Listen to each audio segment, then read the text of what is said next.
मिथिलाक सुप्रसिद्ध मधुश्रावणी पाबनिक तेसर दिनक कथा, जाहिमे दू कथाक वर्णन कयल गेल अछि, पहिल पृथ्वीक जन्म और दोसर समुद्र मंथन। तऽ प्रस्तुत अछि तेसर दिनक कथा, पृथ्वीक जन्म।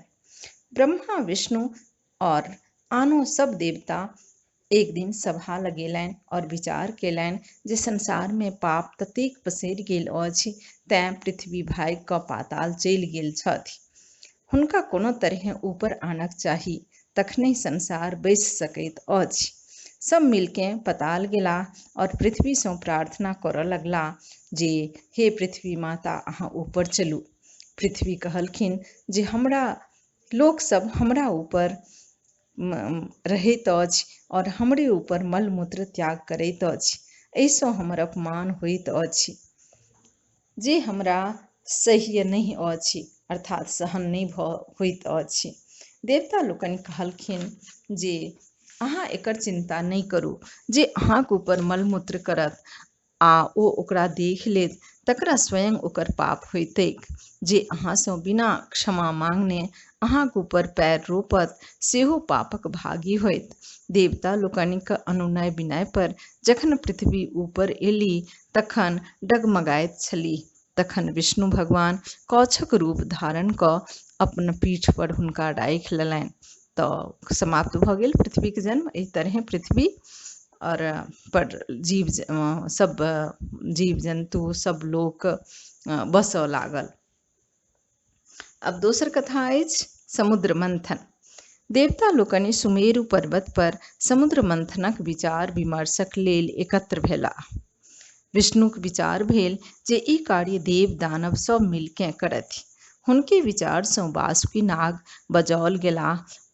वासुकी नाग मंदराचल पर्वत में अपन देह के लपटाइ ओकरा उखाड़ि समुद्रक कात लऽ अनलथि। ओ समुद्र मंथन सँ प्राप्त अमृत में हिस्सा भेटबाक लोभे मंथन कष्ट सहबाक लेल प्रस्तुत भेलाह। आब प्रश्न उठल जे एतेक भारी मंदार यदि समुद्र में खसाओल जायत तऽ ओ डूबि जायत, तें कोनो आधार होयबाक चाही जाहि पर राखि के मंथन कयल जायत। ई भार देवता ओ दानव के आग्रह केला पर कूर्मराज अर्थात कश्यप गछि लेलनि। मंदराचल के मथनी बनाओल गेल और वासुकी नाग के ओकर रस्सी। समुद्र मंथन आरंभ भेल। नागक फोफक दिशा दानव सब पकड़लनि और पूँछ दिस देवतागण।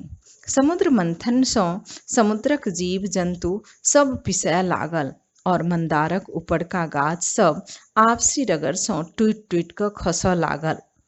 ओहि रगड़ सँ पर्वत पर आगि लागि गेल और ओहि परहक जड़ी बूटी, सोना चांदी, मूंगा मोती आदि जरि कऽ भस्म भऽ गेल।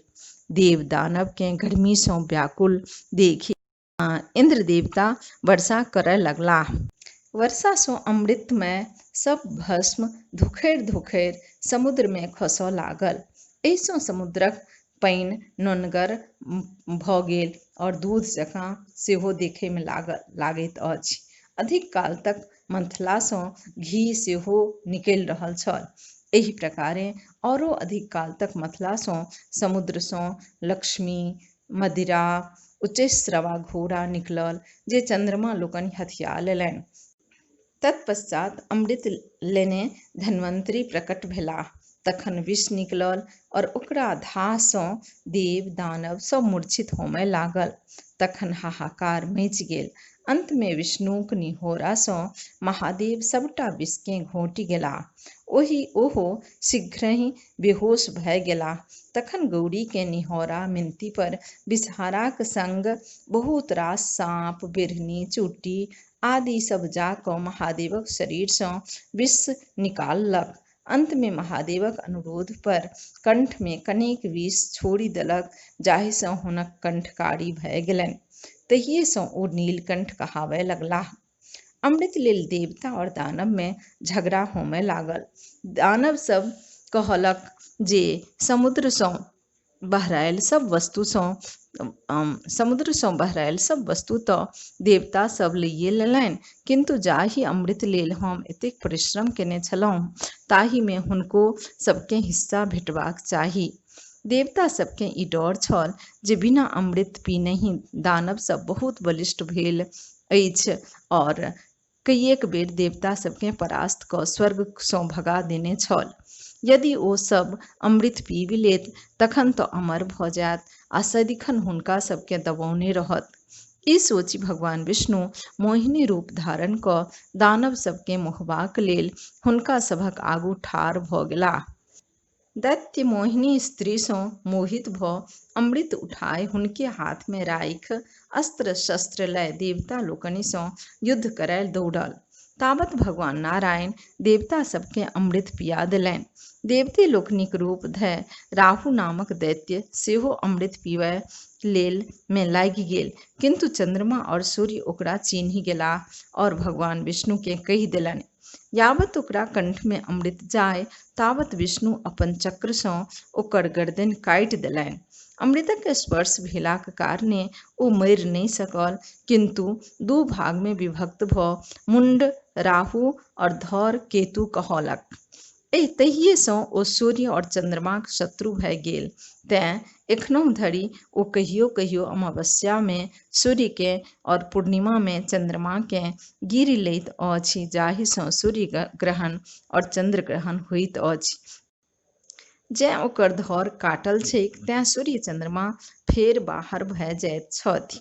देवगण के अमृत पियौलाक पश्चात भगवान विष्णु अस्त्र शस्त्र लय दानव सब सँ घमासान युद्ध कऽ ओकरा सबके मारि काटि पाताल भगाय देलनि। बचल अमृत इंद्र के सुपुर्द कऽ देल और ओ विश्वकर्मा केँ ओकरा रखवारीक भार देल गेलनि। अमृत समुद्र मंथन में वासुकी नाग रस्सीक कार्य कयने छलाह। हुनका देवता लोकनि सँ ई वरदान भेटल जे हुनका मायक श्राप नहि लगतनि और ओ सपरिवार जनमेजय महाराजक यज्ञ में नहि जयताह और हुनक भागिन आस्तिक मुनि हुनक रक्षा करथिन। पबनैतिन कथा सुनलाक बाद अंत में एक बेर बाछो बिन्नी सुनती। बाछो बिन्नी, पुरैनी पत्ता झिलमिल लत्ता तहि चढ़ि बैसली बिषहरी माता, हाथ सुपारी खोइछा पान बिषहरी करती शुभ कल्याण। ई सुनि पूजित देवता सबके प्रणाम कऽ बिन्नीक मोटरी के कलश पर राखी और ओ अपन कुल देवता के प्रणाम करती और फिर श्रेष्ठ लोकनि के प्रणाम करती। और आशा अछि अहाँ सबके बहुत नीक लागल हैत ई कथा। और अहाँ सब एखन तक नहीं सब्सक्राइब केलहुँ हैं तऽ सब्सक्राइब कऽ दियौ और नीक लागल तऽ लाइक कऽ दियौ। जे पूजा कऽ रहल छथि मधुश्रावणी पूजा हुनका शेयर करू। सबके मधुश्रावणी पूजाक बहुत बहुत शुभाशीर्वाद। धन्यवाद।